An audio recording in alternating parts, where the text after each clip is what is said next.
Hi, everybody. Lee Honish, former banker. I am the president of Home Advocates. Happy to bring you another Southern California, really a Los Angeles area homeowner advocate who is one of my favorite people to work with, to be perfectly honest, one of the most kind and caring individuals that I actually know of, Antonio Atoche. How are you today? Oh, I'm doing great today, Lee. Doing great. So excuse the noise from the background. They're doing some remodeling next door at the office. So, but yeah, other than that, I'm doing great. Oh, that's fantastic. Today, the big topic is this. It is the Christmas season, which means people are coming into town to visit. And with that said, they're going to see this amazing, what I'm guessing, I'm down here in San Diego, but I don't know. I'm guessing it's bright blue sky and about 72 degrees up there. It's kind of nice. Sun's out. I actually got hot today, which was a little entertaining. When people come into town during the December season, this is where people get the idea that they want to be traveling from back east, coming out to the west. So I wanted to focus on the advocacy of being there for buyers. You work with buyers. Where do you like to start when you're working with a buyer? Well, it all depends on their price range. Everything's high. So, of course, it just depends. Everything around here starts at 800,000, basically. That's pretty expensive for a lot of people, house payment and down payment, all that stuff. So, but that's a reality right now. So it just depends. So from there, I just have to know what their, monthly payment is, how much down they got, and based on that, tell them the reality of what they can do, where you should look at based on what they want. Yeah. When I brought up this topic, it never dawned on me that real estate agents per se, or realtors per se, or even investors for that matter, take the perspective of doing the deal first and worrying about the deal and whether or not somebody's getting good counseling. And by going through this process with you and with other advocates this week, I've discovered that counseling is so monumental at the beginning of knowing what it is that you pay right now, knowing what your monthly payment is right now, and realistic expectations. And I was joking with somebody else about this. I feel like if I was out in the valley, the next thing I'd know, I'm in California City going, this is what you can afford. Look how much you get. That's not what I said. I need this set of criteria for where I want to be. Where does it start for you? Do you try to sit down with people, get them pre-qualified, understand their monthlies, and really understand the numbers? How does it work? Well, I get referred a buyer, or a buyer calls on the property, or first we talk a few minutes just to feel them out, what their goals, desires, and their needs are. Just write down some basic info. Make some notes. And as I'm listening, most of the time nowadays they're already have an idea about the payment. So my make sure is like nowadays they don't just got to be pre-approved; they got to be approved, and it's pretty easy to get approved nowadays. So I said, okay, well, let's go for that step. But talk to the couple lenders I have. I suggest them to do that, and then once I know that they kind of gave the info to the lender, I said we should set up a time. Come over to the office. We meet, I go through the whole scenario, what they're looking for, all that stuff, just to help them out, because this is a crucial part in the beginning. Some are first-time buyers, some already bought before, but it's good to refresh. I told her it's very good to refresh because things will change from time to time, but let's just make sure we're on the same page when we're looking at homes. And of course, I have to explain to them at this moment that there's very little inventory and what they have to do in order to get it. So I go from the process from A through Z. Normally do it in 30 minutes or less, unless you have more questions. But by the time we're done, all we gotta do is find the house, because they already approved, they're ready to go, and they have to be realistic. I tell them, in this market, they gotta keep paying more than what the listing price is. So I gotta make sure that they're able to do that. And usually things work out as they should if once we do that. But I'd set the expectations of what they are gonna face. up front. So they don't have to ask me later. They could ask me more questions down the road, but I lay it down. It's how it is. This is what we're gonna start with. This is what we're gonna be faced with. So are you prepared to go through all this? Once they tell me yes, they're motivated, they want to move in a certain time, short time, whatever the time frame is, we get to work on it. And you know, I have good people around me, good lenders, good home inspectors, good title company, whatever I need. I have good people around me that we can go to when the time is needed to use them. I want to know for LA County, is it still obtainable or doable to be a part of first time programs like an FHA program? Or I don't know if there's anything else, but from my perspective, all there is sort of an FHA program, which is the easiest qualifying program. Is that still usable? Do the numbers still work for LA County? For some parts, yes, but they're raising the limit in January. I believe it's gonna be like 822. When I first started the business, it was like 144 Yeah, or right. 93 or something. So, but it's 822, but it's hard to get an offer through with an FHA financing, you know, because you're not the only one offering. You're like one of maybe 7 to 10 people, and somebody's putting down 5%, 10, 20, 30% down, and you know, seller's gonna go with the best, the one that will make their life easier once they're in escrow with a bigger down payment, you know, less things they ask for. So FHA are great. At this time, it's kind of hard to get through, you know. What is the reluctance to use? I know I'm playing dumb for the camera. Yeah, no, it's fine. For you guys. I'm playing dumb for you guys and asking the question. What's the reluctance to taking an FHA program if they're the seller? Question mark. Yeah, you know what? It shouldn't be, but at the end is money, whatever it is. But the thing is that it has some possible disadvantage to the seller, because one of the things is everybody's overbidding. Good. So in FHA, you have besides the house meeting certain criteria, which a lot of the homes are in decent shape, but the other criteria is the appraisal. There's whatever the sales price is, has to appraise at that. Or if it goes lower, then you can back away and lose and go for another property, which is what the seller doesn't want. They want somebody that can close. Hey, if you're overbidding 50, 100, or 200,000 over, you're going to stuck to that price, and you know, you make up the difference. It's what we see on the counter offers.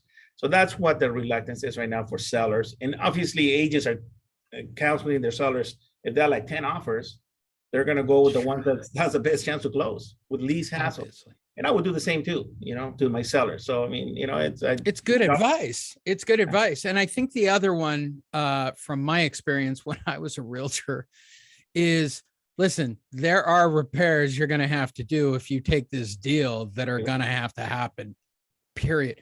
The costs associated with FHA for the seller, not so much on the buyer side, you just expect those, but on the seller side, the FHA has its own inherent set of costs and requirements that have to meet those guidelines. Has that changed any? No, they still have to meet them. And sellers, you know, when you see a counter, they don't want to do any work.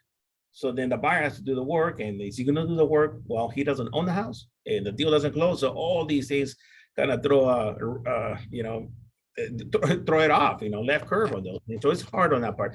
But I'm saying FHA, but it's kind of the same for VA. You know, they're same scenario. Yeah, I believe the only place VA actually works is San Diego, where you bump in every true story. When I'm really good friends with my ex-wife and my daughter's stepfather. I mean, we're all very close. In fact, I'm working on getting him to refinance his VA at 3.75. I said, you should get the 3%. You should take the equity and you should sit on it in this market. If it doesn't change your payments, do it. By the way, if you heard me say that, you go, I have equity and I'm above a 3. You should call Antonio and you should get a referral. That's a no-brainer from a banker.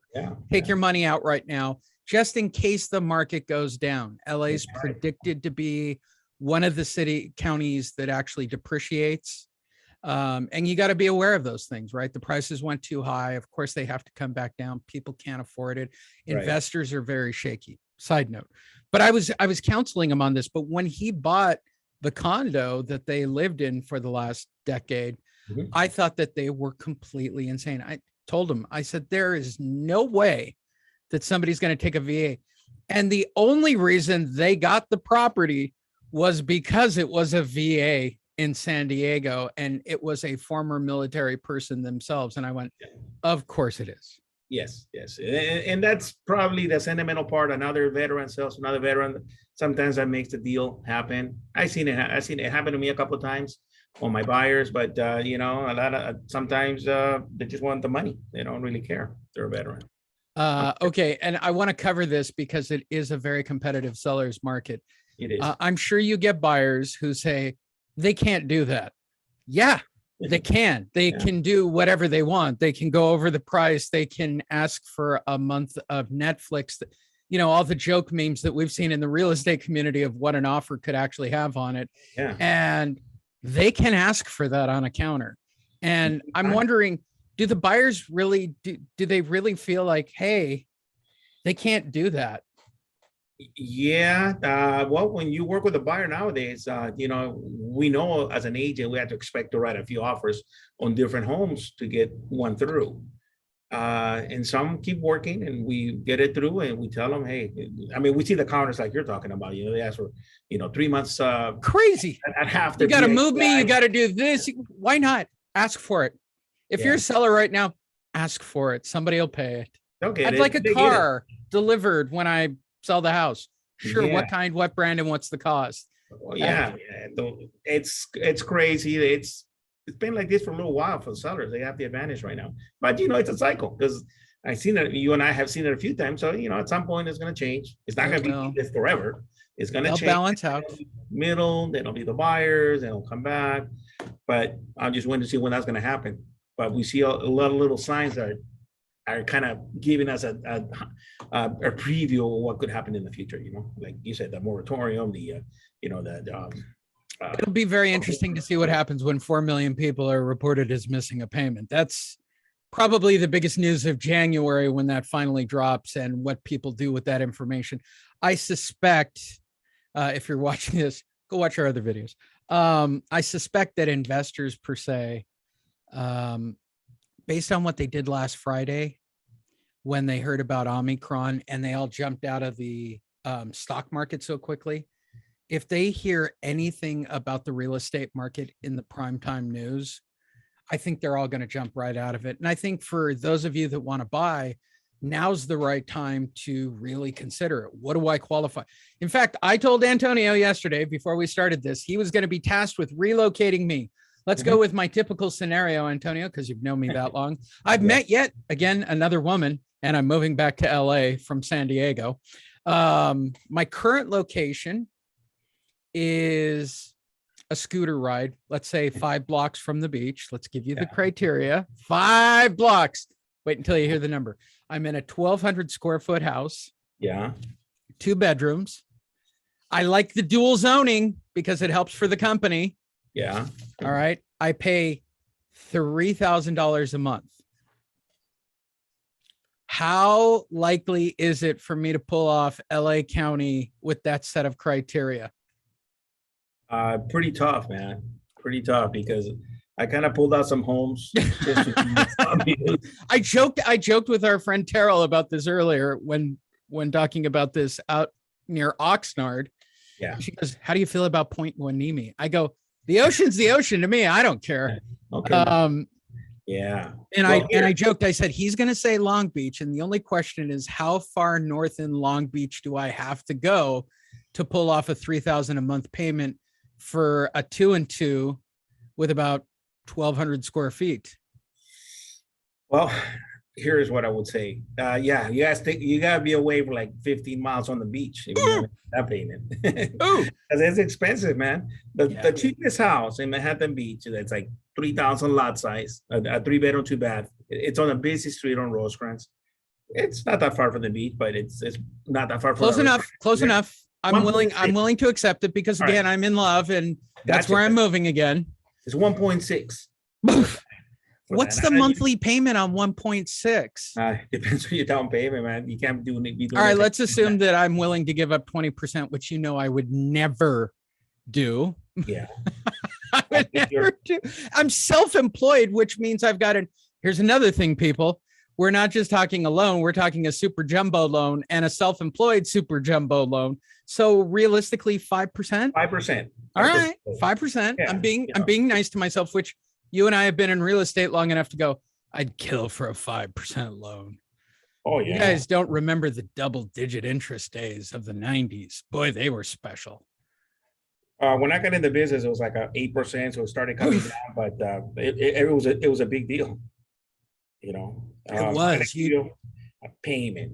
Well, okay. I already know, and I'm going to show you why you want to talk to an advocate instead of a All right. buyer's agent With right here, everything right that, now. hey, Lee, a PITI with 20% down at 1.6, and that's like almost nothing available, just like you. Right, right.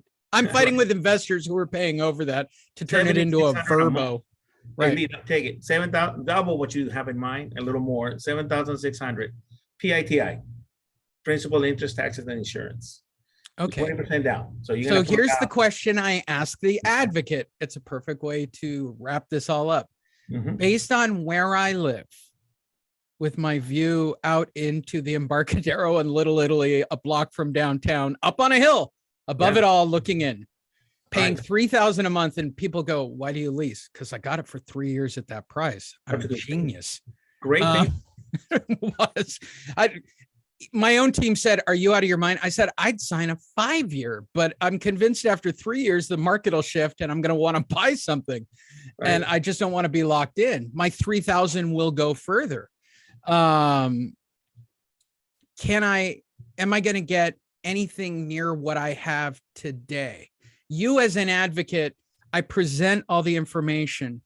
Is it better where I am, or should I relocate? Well, you're talking owning a property, right? Because owning, it's gonna be a lot, almost Can I 70. even lease at that price in those Yes, you can places? get a 1 bedroom, One maybe a bedroom. 2 for 3 or 20, a few blocks. Yeah, you could do that. But it's Wow. gonna be an apartment. There's gonna be somebody on top or somebody on the bottom. It just the closer you are to the beach, the more you pay. There's a saying, Iso Sepulveda is cheaper. There's a Right. Sepulveda Boulevard there. Interesting note for you that I want to share. Over here in Torrance, PO, the part of LA, I like they built Torrance. these homes on the side of where the train used to run. So they Okay. did it before the previous downturn. So they built it, and then the market tanked. So it was like 10, 15 homes unbuilt. So nobody touched it for 3-4 years until the market went up, and they were for sale like 500,000. So the market started getting better. They finished them off, and they started building more, and they kept selling more. But right now, I noticed, because I have a client looking in Torrance, they have 5 of those homes for lease at $4,000 because they can't sell them. Right. And I'm going, that's not the only 5, because they're still building more. So it's going to be a lot more they're going to be renting, because they already know they can't sell for whatever reason. They're not selling theirs. And everything usually sells, but I don't know. I mean, but now they're selling for almost 800,000-900,000. And there's the explanation to all of you why you need to call Antonio and get good, solid advice. Just because I'm in love doesn't mean that I can improve my situation or even get comparable. I mean, the reality is, I'm not sure that I could pull off almost anything in LA County after what I'm looking for, unless it's an undesirable location, right? And Yeah, definitely. I don't know if you want to go there. right. Well, I People don't. do. You People know do. me. If you put me next to this, well, now the problem's the stadium, right? Can I be next to the stadium? Can I be in walking distance to the lovely Chargers? I mean, For what would maybe a 3,000 a month get me next to the stadium? condo, probably. Ooh, Condos. do we have new ones? There are some. Have they gotten them up yet? Not sure. Still But working on them. you can close to it, but it's not gonna be nothing huge. It's something small. No home though. Homes are 700,000 there plus. And I saw one 3 years ago at 360. And if all of you are wondering, Chile, how did you get such a great price in San Diego? I looked forever. And the minute it came on, I threw all the money I had at it as quick as I could, signed the longest lease, didn't ask for repairs. He wanted to rehab it and turn it into a really expensive place. I went, first of all, he knew me and he's like, here, I know what you'll do with it. And it worked out, right? But not everybody's in that has that opportunity. And I would say, if anybody's watching this, I'm telling you from a banking standpoint, you need to call Antonio and you need to run your numbers. You need to know what your nut is. You need to know what you can afford. And then you got to create the appropriate expectations. You're just nuts if you don't. Otherwise, if you call a real estate agent, and I hate to say this, you're going to wind up in Pacoima looking at, 5,000 square feet going, yeah, this is a great house based on my criteria, but this isn't near anything. Yeah. I mean, I got a customer or client that moved to Lancaster, an hour and a half, nasty traffic, both days, and now it's worth 430. He kept paying it down, so he wants to move back to Downey, that kind of area, which you'll find about 800, 850, and he take all the equity. But man, I said, how do you handle that driving every day? Like wind, it's windy there as in the winter time, like around this time. Some days are windy. I said, you have to live there, man. You don't have to come to LA or find a job there, but it's tough. Yeah. And for me, like many of you probably looking at this, it's a change of life, right? My daughter's going to college this year. Nice. And I want to be closer to her, right? And 3 of the places that are on the table are Syracuse. Oh, good Lord, the East Coast. But I'm willing to do it. Berkeley, I'm fine where I am. I can get there in 8 hours. That makes me happy. Sure. Period. And get a car, I'll be there in 8 hours or less, depending on what time I drive. And the other one's San Diego State. So I'm really lucky that I have these options as somebody. You really have to look at all of this as a change of life. And if I'm moving my life for my daughter, I was actually talking to one of our Florida advocates about this. I said, yeah, I'd live in Florida. Like, I'm not going to live on the coast in like New Jersey. That's crazy. Like, I'm not going to cut my throat and have real snow. I wouldn't know what to do with myself. It would. And that's the reality. You have to look at all of these different things and why you need to call there. I can do it this time. It's all reverse. That's why you need to call Antonio and have a real conversation. His information is listed below. More importantly, what's going on at El Pollo Inca this week? Great stuff. People are having company parties. Fellow realtors that I know in the business. Hey man, can I get a group of 20? It's that cool. Tell you what day. So I got them hooked up. I got a bartender for them. So I'm getting a lot of calls like that. And we're blessed that we've been through all the rides, up and down. But we're doing really good. It's busy, and I'm happy for it. Certainly. Happy holidays for everybody that's listening to this. Next week, we're going to talk about selling houses. If you've actually got something you want to sell, call an advocate first. I can't stress this. He's not interested. Look, I'm not going to lie. He'd love to be a buyer's agent for you, but you really just need good information. I'm so tired of people being sales forward first and not putting the needs of the clients in there. And I'm telling you, this guy right here does not do that. I would not work with him. I've known him for an incredibly long period of time, and he's as genuine and as good a person as I know. Use the information down below. Give him a call. Anything you'd like to add for this week? No, just pretty much reach out. Like we said, we reach out if we have any questions. Look, there's no obligation. You can just talk to me. If later you need to do something, call me again. We can do it. But yeah, feel free to call. We'll give you all the answers you need, and you make the right decision, whichever it is.